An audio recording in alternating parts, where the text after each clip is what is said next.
Sa bawat kwento, may tatlong istorya. At sa bawat istorya, may tatlong kwento. Yung una, yung pinanggalingan ng kwento. Yung pangalawa, yung nagbahagi ng kwento. And then yung pangatlo, kung ano yung totoo doon sa kwento. So lagi natin tatandaan na hindi lahat ng naririnig natin ay totoo.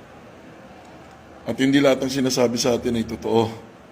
The challenge is for us to find the truth, no? Yung totoo. Kinakailangan makita natin yung totoo. And the only way for us na makita yung totoo,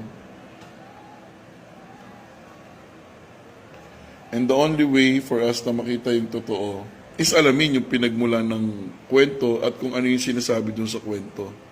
Halimbawa, kung ang kwento ay may sinasabi patungkol sa isang tao, kinakailangan mong makausap yung pinanggalingan ng kwento at yung sinasabing tao.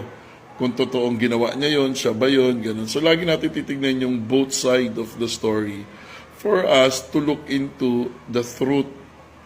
Kaya kung sakaling naarinig ka ng paninira sa'yo, okay, gumawa ng mga salita, no, para siraan or babuyin yung pagkatao mo. Pero walang nagtatanong sa side mo, ng kwento mo. Ang inaalam lang nila lagi yung kung sino yung nagkwento. Doon sila naniniwala. Okay lang yun. Huwag kang magalit. Kasi hindi naman yun ang totoo. Kasi nga, para malaman nila yung totoo, kinakailangan makausap ka din nila, di ba? Kinakailangan makausap ka din nila. And then based sa pakikipag-usap nila sa'yo at sa narinig nilang kwento, malalaman nila ngayon kung ano yung totoo doon. Okay? So, huwag kang magagalit. Huwag kang magre-react ng violent. Iyaan mo lang sila. Iyaan mo sila.